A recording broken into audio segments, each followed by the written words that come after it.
Modi Putin కలయిక కేవలం ఇద్దరు నాయకులు కలుసుకోవడం కాదు, మన దేశ ప్రయోజనాలే మాకు ముఖ్యమని గట్టిగా చెప్పినట్టు అయింది. కష్టకాలంలో ఆదుకునేవాడే నిజమైన స్నేహితుడు.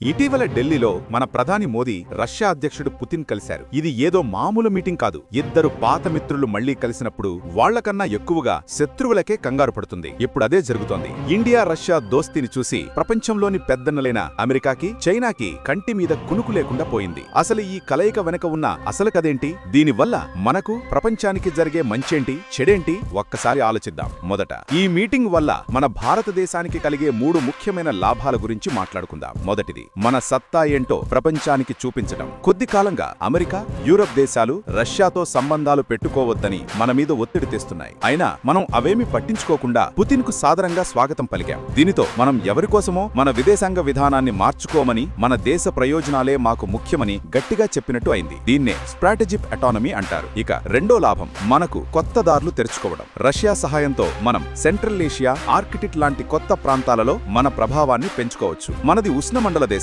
ఆర్కిటిక్ లాంటి మంచు ప్రాంతాల్లో మన నావికా దళానికి అనుభవం తక్కువ. అక్కడ మన సైనికులకు, మన నావికులకు రష్యా శిక్షణ ఇస్తుంది. ఇది మనకు భవిష్యత్తులో చాలా ఉపయోగపడుతుంది. మూడోది అత్యంత ముఖ్యమైనది, కష్టకాలంలో ఆదుకునేవాడే నిజమైన స్నేహితుడు అని రష్యా మరోసారి నిరూపించుకుంది. మన దేశంలో ఉగ్రవాద దాడులు జరిగినప్పుడు వాటిని ఖండించడంలో రష్యా ఎప్పుడూ ముందుంటుంది. మనకు అవసరమైనప్పుడు చమురు సరఫరాను ఆపమని మాట ఇచ్చింది. కొందరిలాగా వ్యాపారాన్ని అడ్డుపెట్టుకుని మనల్ని బెదిరించే రకం కాదు. మరి ఈ స్నేహం వల్ల రష్యా కూడా లాభాలున్నాయి. పాశ్చాత్య దేశాలు పెట్టిన ఆంక్షలతో రష్యా ఆర్థికంగా ఇబ్బంది పడుతోంది. ఇలాంటి సమయంలో భారతదేశం వాళ్లకొక పెద్ద మార్కెట్. అంతేకాదు, చైనా తన గుప్పిట్లో పెట్టుకోవాలని చూస్తున్నప్పుడు ఇండియా లాంటి బలమైన మిత్రుడు ఉండటం రష్యాకు చాలా అవసరం. కొన్ని పెద్ద ప్రాజెక్టులు అంటే కొత్త ఫైటర్ జెట్లు, స్పేస్ మిషన్లు లాంటివి చేయడానికి రష్యా దగ్గర డబ్బు తక్కువగా ఉంది. మన దగ్గర టాలెంట్, డబ్బు రెండూ ఉన్నాయి. ఇద్దరం కలిస్తే అద్భుతాలు చేయొచ్చు. సరే, ఇదంతా బానే ఉంది గానీ ఈ దోస్తీ చూసి అమెరికాకి, చైనాకి ఎందుకంత కంగారు? అమెరికా ఎప్పటి నుంచో